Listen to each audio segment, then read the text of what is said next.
दोस्तों सीडीपी यानी बाल विकास एवं शिक्षा शास्त्र से चैप्टर 3 बालकों के विकास के सिद्धांत से part third top 25 plus question लेके आए हैं। जितने भी क्वेश्चन है आपके एनसीईआरटी पेज हैं और ये आपके सभी प्रकार के टेट एग्जाम के लिए बहुत ज्यादा इंपॉर्टेंट है।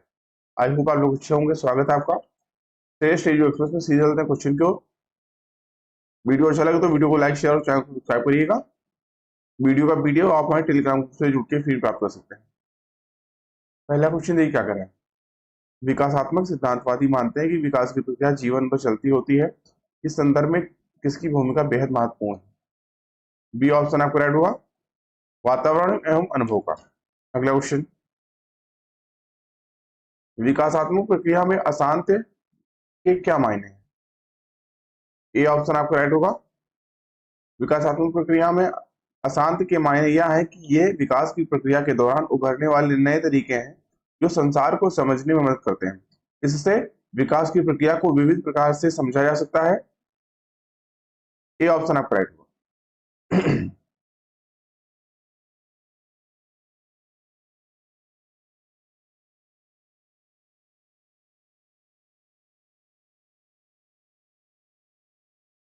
ए ऑप्शन आपका राइट होगा। अगला क्वेश्चन, विकास की दिशा और क्रम हर बच्चे के लिए समान होता है, लेकिन हर बच्चा अपनी गति से विकसित होता है। यह बाल विकास के निम्नलिखित में से किस सिद्धांत को दर्शाता है? डी ऑप्शन आपका राइट होगा, पृथकता। ठीक है, पृथकता को दर्शाता है। डी ऑप्शन आपका राइट होगा। अगला क्वेश्चन, बच्चे का विकास एक सीधा पथ नहीं है, यह आगे बढ़ता है फिर पीछे मुड़ता है फिर आगे बढ़ता है। उपरोक्त वाक्य विकास के किस सिद्धांत को दर्शाता है? बी ऑप्शन आपका राइट होगा, चक्रीय बढ़ोतरी। अगला क्वेश्चन, विशेष अवधि के दौरान विकास प्रगति करता है, लेकिन इस अवधि में समायोजन के लिए विराम करता है। यह विकास के निम्नलिखित में से किस नियम को अनुसारित करता है? सी ऑप्शन आपका राइट होगा, चक्राकार प्रगति का सिद्धांत। अगला क्वेश्चन, निम्न में से कौन सा सिद्धांत यह प्रतिपादित करता है कि विकास जीवन पर्यंत चलने वाली प्रक्रिया है जिसका अंत नहीं होता? डी ऑप्शन आपका राइट होगा, निरंतरता का सिद्धांत, यानी प्रिंसिपल ऑफ कंटिन्यूटी। अगला क्वेश्चन,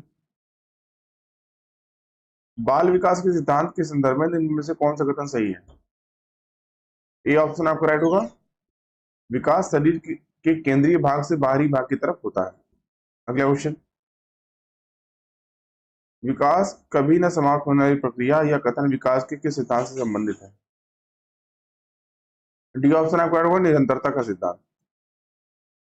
अगला क्वेश्चन, जब एक पीपल का पौधा बढ़कर वृक्ष बनता है तब वह अधिक बड़ा पीपल बन जाता है। यह मत प्रदर्शित करता है विकास की निरंतरता को। बी ऑप्शन आपका राइट होगा। अगला क्वेश्चन, क्रमिक विकास से क्या तात्पर्य है? सी ऑप्शन आपका राइट होगा, वह विकास जो निरंतर चले। अगला क्वेश्चन, विकास के विषय में कौन सा वक्तव्य सही है?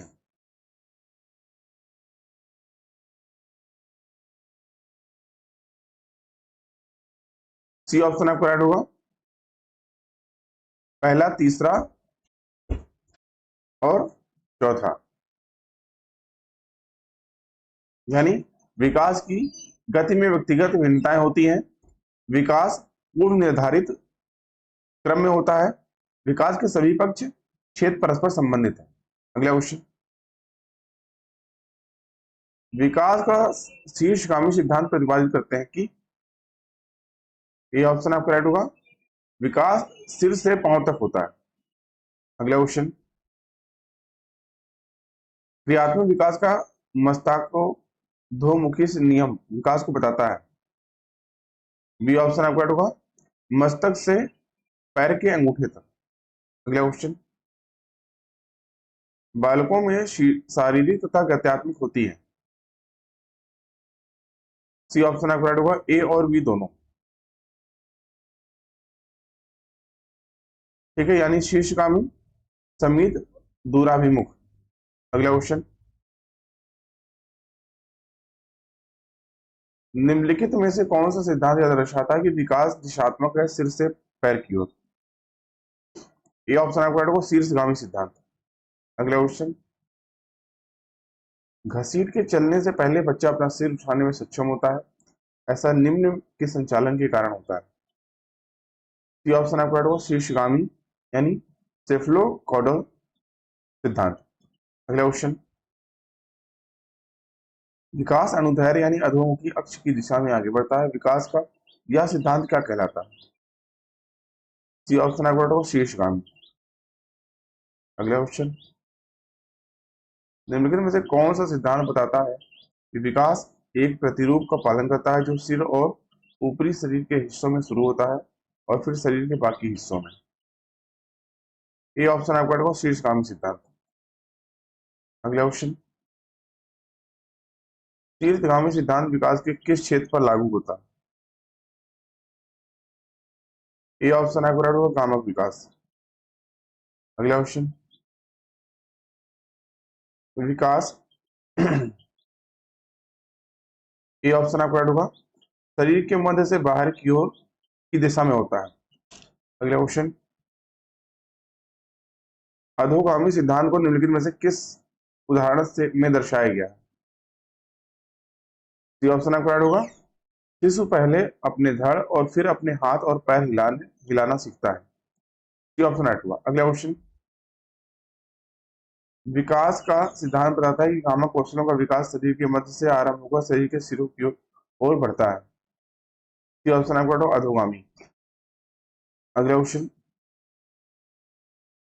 रीढ़ की हड्डी हृदय किससे पूर्व विकसित होती है, निम्न प्रवृत्ति के संचालन के कारण होता है? सी ऑप्शन आपका राइट होगा अधोगामी यानी प्रॉक्सी मॉडिस्टल। सी ऑप्शन आपका राइट होगा। अगला क्वेश्चन, विकास का क्रम है समीप दूराभिमुख। डी ऑप्शन आपका राइट होगा। अगला क्वेश्चन, निम्नलिखित में से कौन सा उदाहरण विकास के समीप दूराभिमुख अथवा अधोगामी सिद्धांत को दर्शाता है? बी ऑप्शन आपका राइट होगा बाहों का प्रभावी उपयोग हाथों का उपयोग करने की क्षमता से पहले होता है। अगला क्वेश्चन, कुछ महत्वपूर्ण तथ्य जान लेते हैं। जैसे सहसावस्था की प्रमुख मनोवैज्ञानिक विशेषता अनुकरणात्मक प्रवृत्ति का प्रभाव, किशोरावस्था में संवेगों की तीव्रता किस प्रकार प्रकट होती है, नई परिस्थितियों से संघर्ष, बच्चों के शाब्दिक या गैर शाब्दिक दंड देने का परिणाम होता है, उनके स्वयं के प्रति अवधारणा को नष्ट करना, प्रारंभिक बाल्यावस्था अवधि के दौरान उन भूमिकाओं एवं व्यवहारों के विषय में जानकारी प्रदान करते हैं जो एक समूह में स्वीकार्य है, माता पिता एवं भाई बहन। कौन सा आयु वर्ग प्रवृत्ति बाल्यावस्था की श्रेणी के अंतर्गत आता है? 6 से 11 वर्ष। जिज्ञासु प्राणी होते हैं जो अपने चारों ओर के जगत के खोजने के लिए अपने ही तर्कों और क्षमताओं का उपयोग करते हैं। बच्चे फूल के अनुसार शैशवकाल की अवधि है जन्म से 2 वर्ष तक। विकास सामान्य से विशिष्ट की ओर बढ़ता है जब वयस्क सहयोग से सामंजस्य कर लेते हैं, तो वे बच्चे के वर्तमान स्तर के प्रदर्शन को संभावित क्षमता के स्तर के प्रदर्शन की तरफ प्रगति क्रम को सुगम बनाते हैं। किसने कहा समीपस्थ अधिगम। मध्य बाल्यावस्था में भाषा सामाजिकृत बजाय अहम केंद्रित अधिगम है। विकास और अधिगम के बीच संबंध को सर्वश्रेष्ठ रूप से जोड़ता है अधिगम और विकास का एक जटिल तरीके से अंतर संबंधित है। बालक के व्यक्तिगत विकास को प्रभावित करता है आनुवंशिकता, भौतिक और सामाजिक वातावरण। अहम केंद्रितता का विकास नहीं होता है किशोरावस्था में। किस प्रकार के विकास से एकाग्रता तथा सृजनात्मकता का संबंध है? बौद्धिक विकास। एक बालक पहले पूरे हाथ फिर अंगुलियों को तथा फिर हाथ और अंगुलियों को एक साथ चलाना सीखता है। यह उदाहरण वृद्धि और विकास के किस सिद्धांत को दर्शाता है? एकीकरण का सिद्धांत। 16 वर्षीय राहुल अपने आप प्रथम स्वतंत्रीय व्यक्ति की भावना को विकसित करने का प्रयास कर रहा है। वह विकसित कर रहा है स्वायत्तता। मानसिक वृद्धि और विकास में महत्वपूर्ण भूमिका निभाता है सीखना तथा परिपक्वन दोनों।